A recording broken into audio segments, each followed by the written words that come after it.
Bu meninggal, siapa yang pakai? Anak. Istri baru. Daripada dia pakai istri baru cincinmu, mending kau sedekah. Kalau ada emas 20 gram, menyikapinya, panggil suami, bang, jualkan saya ini 15 gram, 5 gram saja saya pakai, 15 gram ada di kampung lagi bangun masjid, kirim itu. Itulah yang tidak bisa diambil orang. Mobil, suami, emas, rumah bisa diambil orang, Pak. Maka meskipun sedikit penghasilan kita, keluarkan, tolak bala.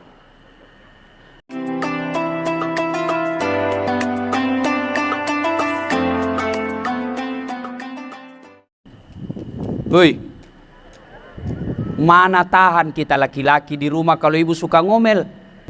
Satu, fid dunya hasanah, mereka yang punya pasangan yang baik. Suami yang soleh, istri yang soleha. Yang kedua, fid dunya hasanah, menurut tafsir para ulama, adalah punya anak yang soleh soleha. Bapak-bapak, ibu-ibu, hei, ibu-ibu cantik, kalau ibu meninggal nanti siapa yang doakan? Siapa? Suami. Kawin lagi. Pak, istri saya dengar ini ceramah saya. Jadi Ustadz, kalau saya lebih duluan meninggal, kau mau kawin lagi? Saya bilang, kau sini sayang. Kau dengar baik-baik ya. Jangankan kau meninggal, masih hidup saja, saya selalu berpikir kawin lagi. Apalagi kalau kau sudah mati. Ibu-ibu, siapa yang doakan kamu? Siapa? Anak. Temanmu, coba lihat grup WhatsApp kita. Coba lihat, bapak-bapak semua punya grup WhatsApp. Ketika ada meninggal, ada yang doakan. Enggak, paling copy paste. Innalillahi wa inna ilaihi rajiun. Al-Fatihah. Copy paste, enggak dia tulis itu, Pak. Begitulah nasib kita nanti, Pak. Ketika kita meninggal, teman, enggak, pangkat jabatan, Pak. Malah anak buah doakan, mudah-mudahan bapak kecelakaan, dia yang ganti. Siapa yang doakan kita? Anak. Maka bagaimana punya anak yang soleh dan soleha? Pertama, lahir kasih nama yang baik. Penting. Jangan lagi ada yang berkata apa arti sebuah nama. Bayangkan kalau kita semua tidak ada nama. Oi, Anu siapa? Halo, Anu siapa? Bapak mau undang saya ceramah. Halo, Ustadz Anu.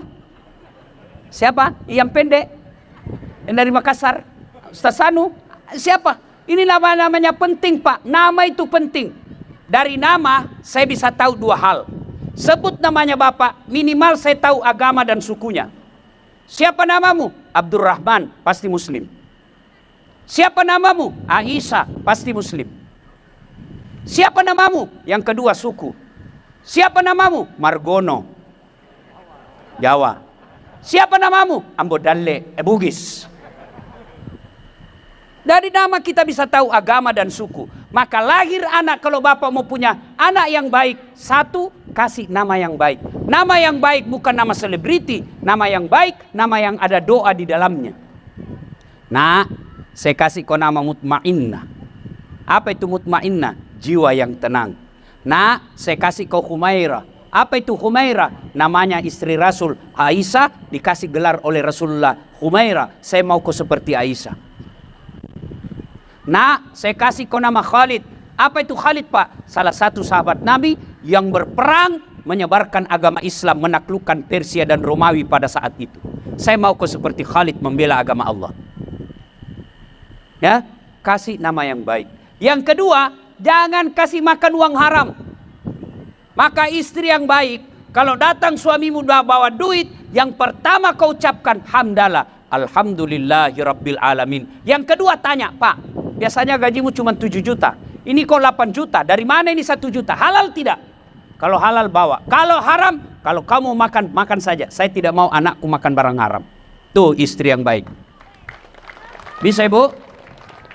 Bisa? Maka kalau mau punya anak yang baik, anak yang soleh, jangan kau beri makan anakmu barang haram. Maka saudaraku, bapak-bapak polisi, saya cinta kalian karena Allah. Jangan biasakan memakan barang haram. Orang yang selalu memakan barang haram, itu yang membuat hatinya mati. Dan kalau hati sudah mati Pak, itu Al-Quran mengatakan mereka lebih hina dari binatang. Bapak tahu binatang? Tahu binatang? Ada kakak saya di kampung jual beli kambing. Itu kalau ada kambingnya nakal, dia bilang sama penjaganya, jual saja itu, bawa di pasar. Sampai di pasar tidak ada yang beli, bawa pulang, kita potong. Sudah dipotong, dagingnya bisa jadi sate, tulangnya bisa jadi sop tulang, ekornya sop buntut, pipinya sop pipi, lidahnya sop lidah, tanduknya perhiasan, kulitnya perhiasan. Semua barang-barangnya kambing, kalau dia nakal, dipotong, semua bisa dimanfaatkan. Tapi kalau ada saudara-saudara kita nakal, kau mau apain? Mau diapa? Jual? Siapa yang mau beli? Potong? Siapa yang mau makan? Itulah sehingga mereka lebih hina dari binatang. Maka Pak Reza numpon saya, Ustadz datang pengajian. Tujuannya apa? Agar bapak-bapak polisi menjadi lebih mulia di hadapan Allah, di hadapan manusia. Tidak ada gunanya pengajian begini kalau hanya datang ketawa-ketawa pulang lalu tidak ada perubahan. Tidak ada gunanya Pak. Kita berharap selesai ini minimal kita jangan suka makan uang haram, jangan berikan anak-anak kita uang haram. Anak ada rezekinya. Apa kewajiban orang tua kepada anak? 1, beri nama yang baik. 2, beri makan. 3, didik. Bagaimana cara mendidik anak? Yang paling penting kasih keteladanan, kasih contoh. Jangan sampai kita larang anak kita merokok. Jaga, kalau dapat kau merokok, saya tempeleng kamu. 10 menit kemudian, enggak, kau pergi beli rokok. Mana bisa orang tua seperti itu? Jangan kau bicara kotor, nah, kalau saya dengar kau bicara kotor, saya tempeleng kamu. Itu sudah bicara kotor. Maka kasih contoh yang baik. Ibu bapak, percayalah, anak kita inilah harapan kita dunia akhirat. Kalau teman, sudahlah. Istri, sudah, bapak meninggal, istri masih muda, diambil suami orang lain. Maka anak inilah yang perlu bapak didik. Anak yang soleh dan soleha itu, saya tanya, bapak ibu, bisa ndak anak kita jadi polisi ndak pernah daftar kepolisian? Bisa ndak? Ndak bisa. Bisa ndak anak kita jadi dokter tidak pernah kuliah fakultas kedokteran? Nggak bisa. Bisa ndak anak kita jadi anggota DPR tidak pernah nyalek? Nggak mungkin. Bisa ndak anak kita jadi wali kota tidak pernah ikut pilwali? Ndak. Tapi bisa ndak anak bapak soleh soleha tanpa jadi polisi? Bisa ndak anak kita soleh dan soleha tanpa anggota DPR? Bisa ndak anak kita soleh dan soleha tanpa fakultas kedokteran? Bisa. Berarti menjadikan anak kita soleh dan soleha jauh lebih mudah daripada yang lainnya. Tapi sayang, kita lebih bangga kalau anak kita jadi dokter meskipun tidak pernah kita dapat berjamaah di masjid.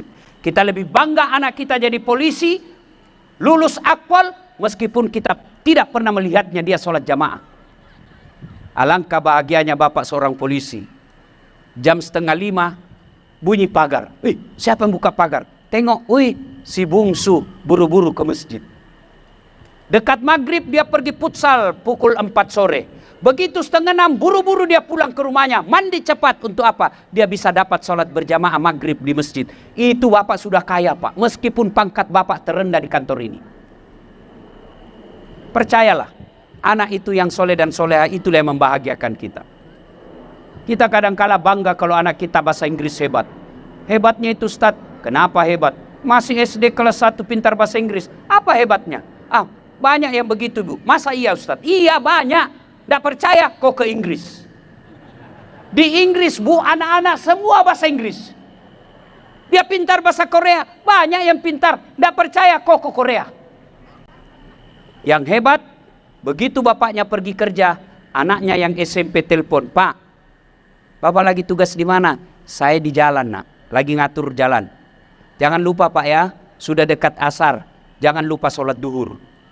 Itu sudah kaya Bapak.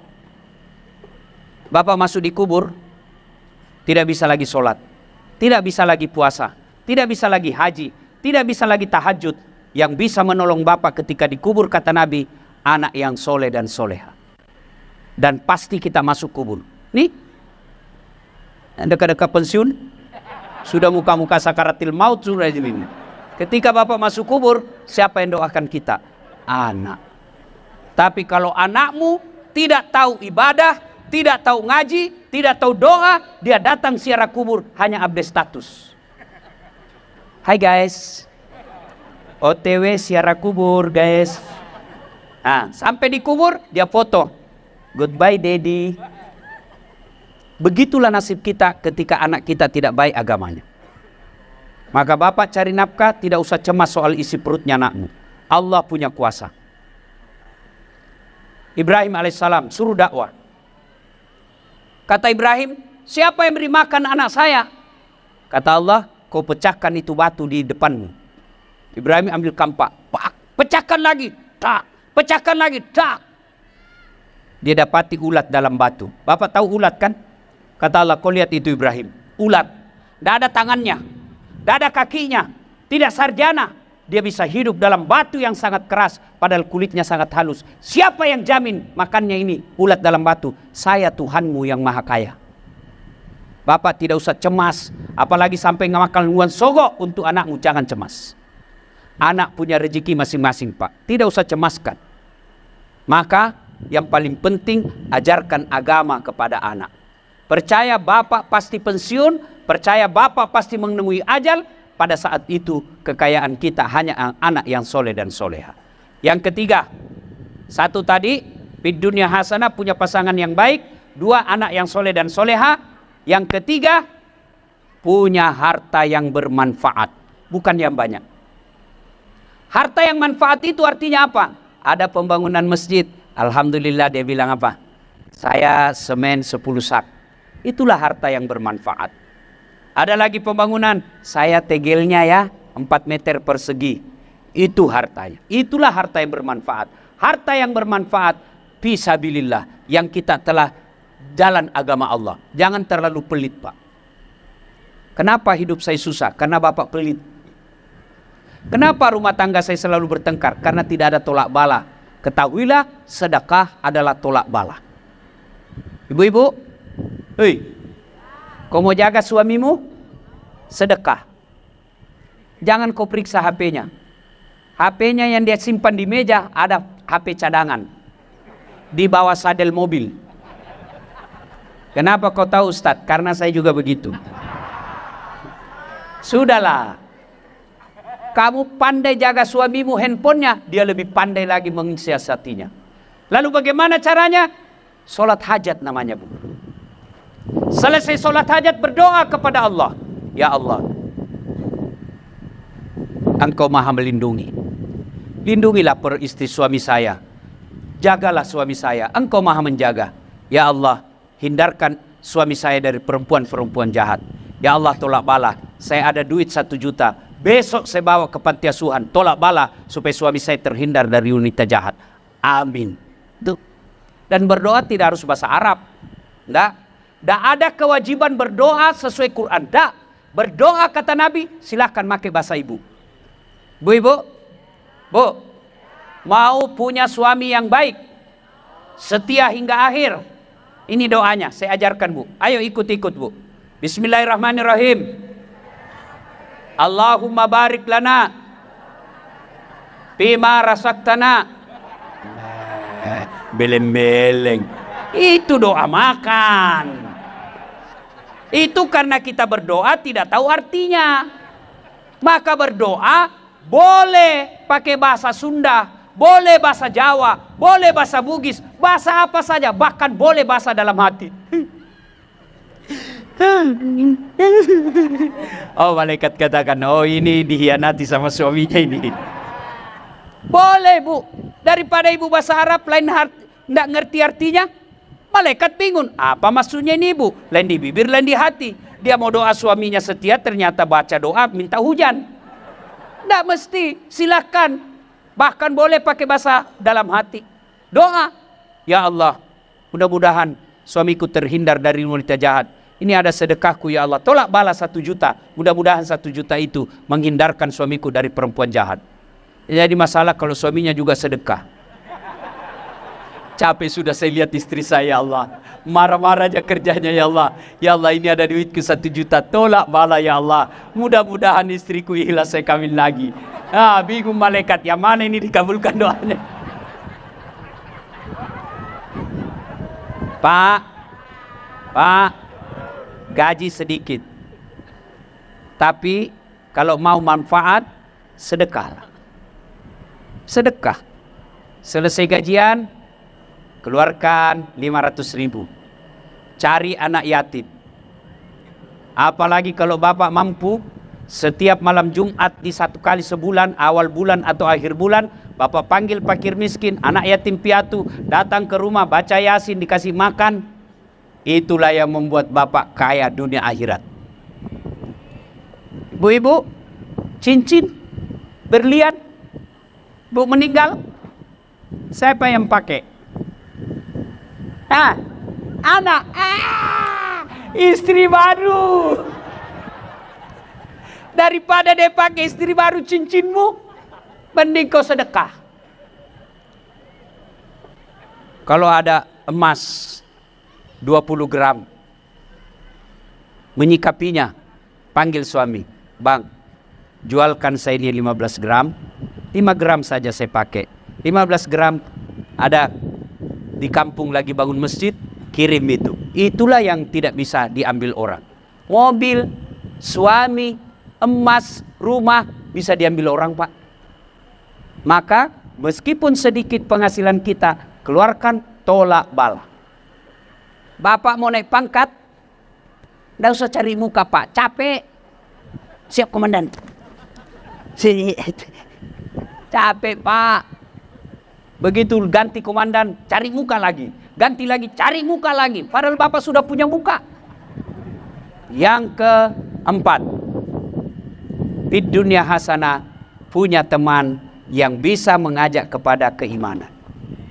Teman yang baik bukan tinggi jabatannya, teman yang baik bukan banyak kekayaannya, tapi teman yang baik adalah yang bisa mengajak kita kepada amar ma'ruf nahi mungkar. Teman yang baik. Maka Bapak kalau punya teman dia tunjukkan bahwa itu salah, jangan emosi, apalagi putus silaturahim. Itu temanmu yang baik, dia tunjukkan kamu. Jangan kau begitu, tidak bagus. Tapi kau tersinggung, berarti setan telah menguasai dirimu. Nasihat. Wal asr kata Allah. Demi masa, sungguh manusia dalam keadaan kerugian kecuali satu di antara 3 yang tidak merugi di dunia ini. Kata Allah, yaitu mereka yang nasihat menasihati dalam kebaikan dan kesabaran. Maka teman yang baik mengajak kepada kebaikan. Maka bapak-bapak, teman yang baik, cari kau teman ulama. Cari kau teman ustadz. Jangan pengusaha saja temanmu. Cari teman ustadz. Ada masalahmu, kau tidak tahu hukum fikih, tanya ustadz. Cuma kadangkala kita lebih hormat sama pejabat daripada ustadz. Kalau pejabat mau datang, diperbaiki ruangan.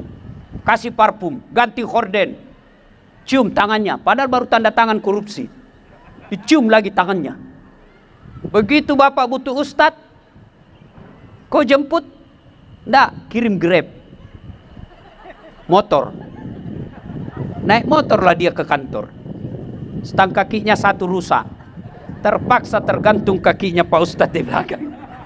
Hujan lagi, 1 mantel berdua. Karena hujan Pak. Setengah mati Pak Ustadz bilang, sudah sampai dek, sedikit lagi Ustadz. Sudah sampai dek, lagi 2 tikungan Ustadz. Basahlah kita, hujan dari atas, hujan dari bawah, ban mobilnya orang basah. Sampai di kantor setengah mati salawatan, sampai busa keteknya. Sallallahu ala Muhammad, sallallahu ala Muhammad. Begitu pulang kasih uang, dikusut-kusut pula Pak ini Pak Ustadz. 50.000. Kata suaminya, kok sudah didoakan itu? Masa cuma 50.000 kau kasih? Apa dia bilang? Ya sudahlah, kasih itu, tambah pisang 1, kemudian lemper 5 biji. Pak, cari teman yang baik. Di grup, kalau Bapak lihat itu grup, hanya fitnah di dalamnya, hanya gambar-gambar porno yang selalu beredar, lebih Bapak keluar. Ini semua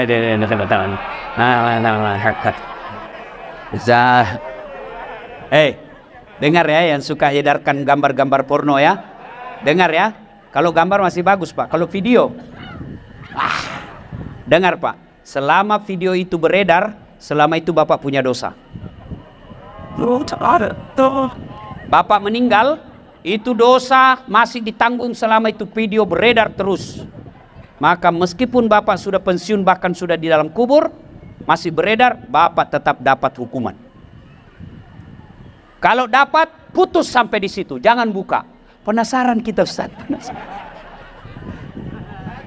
Ya, Bapak tahu, 2-3 malam yang lalu saya diwawancara TV One. Ini sudah musibah buat kita Pak. Ternyata Indonesia sudah punya rumah produksi film porno. Dan studio itu sudah mencetak lebih 1000 film. Pemainnya orang Indonesia. Konsumennya, penontonnya, menurut penasihat polisi, anak SMP dan SMA. Jadi sekarang perang bukan lagi perang pakai pistol, bukan lagi perang pakai senjata, tapi perang merusak moral anak-anak kita. Kalau anak-anak kita sudah rusak moralnya, tinggal menunggu pergantian pemimpin. Mereka jadi pemimpin, gampang dikuasai negaranya. Kenapa? Otaknya sudah rusak. Saya curiga banyak juga bapak-bapak punya koleksi. Coba periksa HP-nya. Maka teman yang baik adalah teman yang bisa mengajak pada kebaikan. Bapak ada masalah, tidak ada dosanya bercerita kepada Ustadz. Ustadz, saya ada mobil nih Ustadz. Katanya harus dikeluarkan zakatnya. Bagaimana mengeluarkan zakat Ustadz? Zakat harta itu 2 syaratnya Pak. Cukup haul dan nisabnya. Haulnya waktunya 1 tahun, nisabnya 85 gram emas, kira-kira 85 juta. Artinya apa? Bapak punya harta 85 juta dan sudah Bapak kuasai lebih 1 tahun, itu dikeluarkan zakatnya 2,5%. Tidak cukup 3, 2,5%. 97,5 kata Allah, ambil semua itu. Maka kalau rumah kita, kenapa ya di rumah ini AC bagus, tempat tidur baik, tapi kok tidak betah di rumah? Salah satu sebabnya Bapak belum keluarkan zakatnya rumahmu. Bapak-bapak yang belum keluarkan zakat rumah, besok hitung zakatnya Pak. Rumah harga 250, 300 juta sampai 500 juta, keluarkan 2,5% dari 500 juta itu.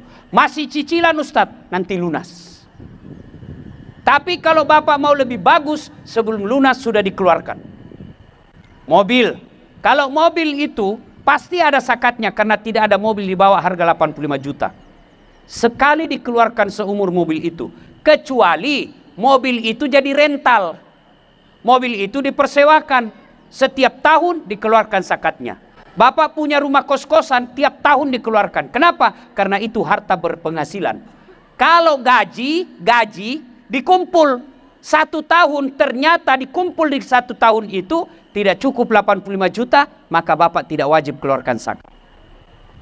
Kalau tidak dikeluarkan zakatnya, maka saya mengilustrasikan, memberikan contoh, air dalam gelas, itu kan suci, bersih, bisa diminum. Tapi karena tidak dikeluarkan zakat, maka Bapak masukkan ke toilet jari-jarinya. Masuk di toilet, ambil 1 tetes air dari toilet, masuk dalam air gelas yang bersih suci tadi, Bapak mau minum enggak? Mau enggak? Itulah zakat yang 2,5% ketika tidak dikeluarkan mengotori seluruh harta kita. Ibu bapak saudara-saudara sekalian, banyak yang ingin kita sampaikan, tapi waktu jualah yang membatasi kita. Kita simpulkan fid dunya hasanah, kebahagiaan di dunia, keselamatan di dunia, punya pasangan yang baik, punya anak yang soleh dan soleha, punya harta yang bermanfaat, dan yang keempat, punya teman yang bisa menunjukkan kepada kebaikan dan mendekatkan diri kepada Allah. Mudah-mudahan Allah memberikan kemampuan untuk mencapai fid dunya hasanah. Mudah-mudahan ada manfaat, lebih dan kurangnya mohon dimaafkan. Usikum wa nafsi bitaqwallah. Assalamualaikum warahmatullahi wabarakatuh.